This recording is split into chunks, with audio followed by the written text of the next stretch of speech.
जागतिक पातळीवर सर्वाधिक लोकसंख्या असलेल्या भारतामध्ये लोकसंख्या वाढीबरोबरच शहरीकरणाचे प्रमाणही वाढत आहे.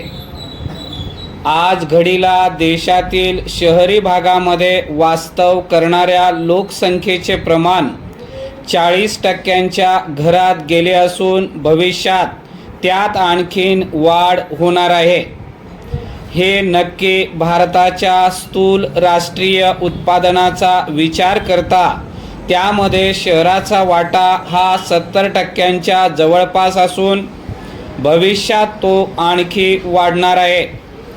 आर्थिक विकासाच्या प्रक्रियेमध्ये लोकसंख्येच्या शहरीकरणाचे प्रमाण वाढणे अपेक्षित असते. परिच्छेद देशाच्या आर्थिक विकासात शहराची महत्त्वपूर्ण भूमिका असली तरी वाढत जाणारे शहरीकरण सुनियोजित आहे का? ते हवामान बदलाशी मिळते जुळते घेणारे आहे का?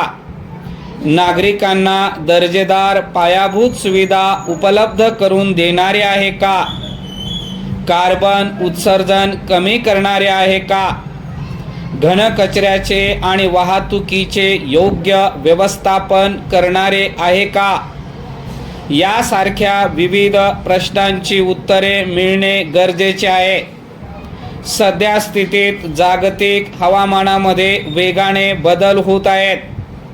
अति पावसामुळे नदी नाल्यांना येणारे पूर, घाणीचे साम्राज्य, वाहतूक कोंडी, तर उन्हाळ्यामध्ये उष्णतेची असह्य होणारी तीव्रता यामुळे शहरी लोकसंख्येसमोरील समस्या दिवसेंदिवस वाढत असून भारत हा जगातील सर्वाधिक लोकसंख्येचा देश असल्याने हवामान बदलाचा सर्वाधिक फटका येथील लोकसंख्येवर होताना पाहावयास मिळतो. त्या दृष्टीने भारतातील वाढते शहरीकरण आणि त्याचे नियोजन आणि व्यवस्थापन याचा असलेला अभाव देशाच्या आर्थिक विकासावर दूरगामी परिणाम करणारा ठरत आहे. परिच्छेद जागतिक बँकेने भारतातील नागरी मंत्रालयाच्या साहाय्याने वाढते शहरीकरण आणि हवामान बदलाच्या अनुषंगाने एक अहवाल प्रकाशित केला असून भारतातील शहरीकरणाचे वास्तव मांडत शहरांचा योग्य विस्तार होण्यासाठी कराव्या लागणाऱ्या उपाययोजनांचा आढावा घेतलेला आहे.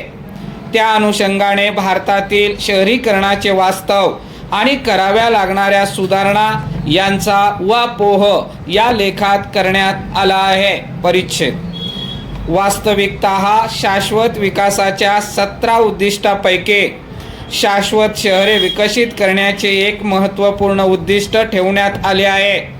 शहरांचा आकार वाढत असताना ती शहरे सर्वसमावेशक, सुरक्षित, संवेदनक्षम आणि शाश्वत असावीत असा निर्धार करण्यात आलेला आहे. घनकचरा, सांडपाणी, वाहतूक यांचे योग्य व्यवस्थापन करत कमीत कमी कार्बन उत्सर्जन आणि अधिक अक्षय ऊर्जेचा वापर करत पर्यावरणपूरक शहरांच्या उभारणीवर भर देण्याची आवश्यकता व्यक्त करण्यात आली आहे.